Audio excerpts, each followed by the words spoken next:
Une chose est certaine, dans les années 70, appuyée par des études rigoureuses, la psychokinèse semble en passe d'être reconnue. Pourtant, le sujet est brusquement relégué au second plan. Ici et là, on crie à la supercherie, autour de passe-passe. L'embrasement médiatique, couplé à quelques fraudes avérées, aura raison d'un élan pourtant prometteur. De cette émission, par exemple, d'Uri Geller, il avait proposé au public, chez soi, d'essayer de réaliser le même type d'expérience. Donc à ce niveau-là, et puis pas mal aussi de journaux, si on peut citer, tels que Paris Match, qui ont fait les grands titres dans cette période-là, autant avec Uri Geller que Jean-Pierre Gérard, vraiment dans cette période, je dirais, 74-75 des années 80, oui, ça a été, le phénomène a été sensiblement médiatisé. Help me. Que le ayuden. Piensen todos, que se derrita, que se derrita. Yes, yes. Que se derrita. You see, it's becoming very soft. Se está suavizando. And this is not an illusion. Par rapport à la méthodologie scientifique, effectivement, il y avait une ambivalence parce que le phénomène pouvait être aussi présenté sous forme d'illusionnisme par certains spécialistes, tels que, entre autres, Gérard Marjax. Dans les années 70, la psychokinèse, sous le feu des projecteurs, vacille entre spectacle et science. Alors, entre accusations de triche et démonstrations troublantes en laboratoire, où finit la manipulation et où commence réellement l'expérience scientifique? Mignot, il a vu dans son laboratoire des scientifiques, mais de grand niveau. Ah, et là débute toute une série d'expériences sérieuses en laboratoire.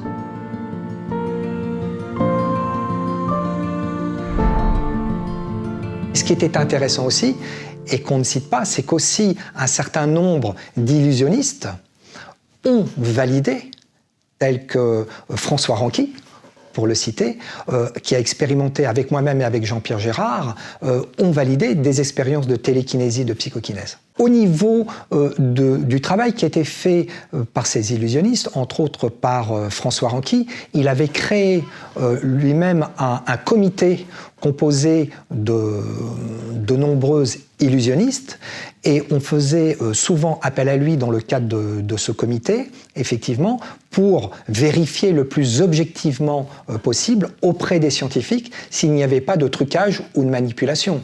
Et du reste, François Ranqui, entre autres, a souvent été appelé pour valider des protocoles et des expérimentations que mon confrère et ami Jean-Pierre Gérard ont réalisées en laboratoire.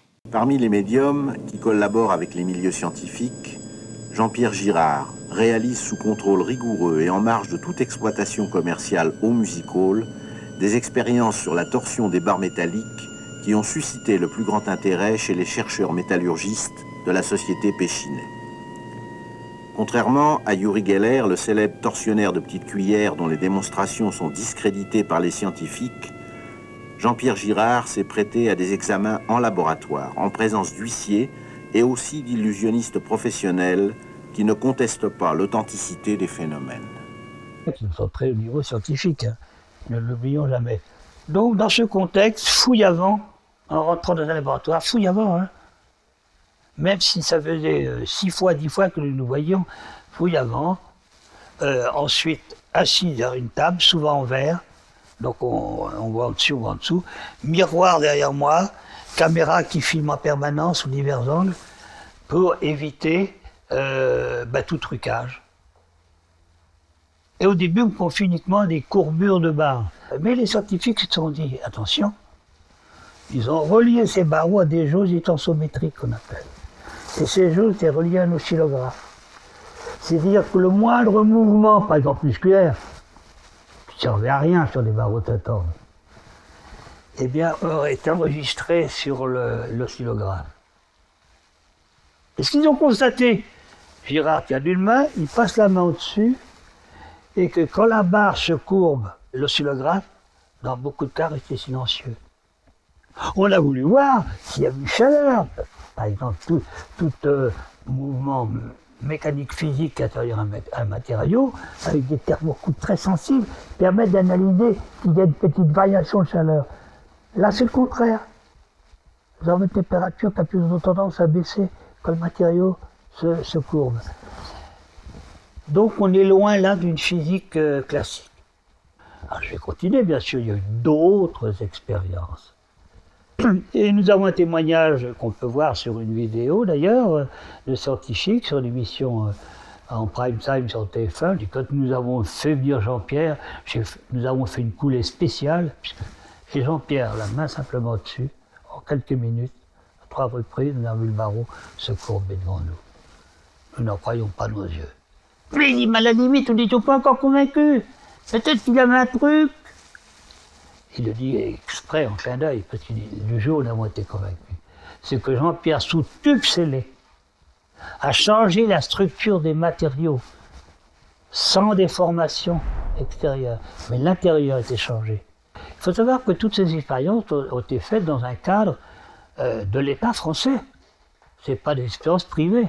Pour prendre quelque chose de très simple sur lequel on peut mettre la main tout de suite, c'est la question de confiance. La confiance au niveau des protocoles. Donc, au niveau de phénomènes provoqués comme à la galère, Uri Geller, cette soupçon qu'il avait la possibilité de tricherie, qui n'est pas si différente que ce qu'on a dans le 19e siècle, c'est que l'ego, en quelque sorte, il a des bénéfices indirects qui viennent à ceux qui deviennent les stars. Et donc, il y a à la fois ceux qui se présentent, qui vraiment n'ont pas des dons, mais qui sont des prestidigitateurs et qui cherchent à piéger les scientifiques et les ridiculiser.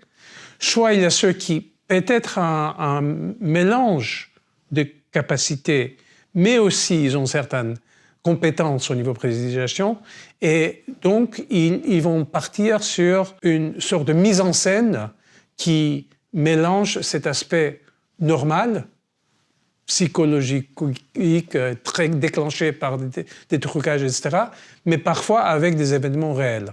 Au début, quand je faisais ces expériences, j'ai pris comme point d'appui un peu d'illusionnisme, mais l'illusionnisme rustique, où j'ai donné un petit coup de pouce sur une barre, voilà, et ça m'a aidé, c'est un support. Mais encore une fois, un support peut me libérer. Mais en laboratoire, mais c'est impossible, le moindre trucage est absolument impossible. C'est ça qu'il faut bien savoir. Ça a été un point de départ qui m'a sécurisé.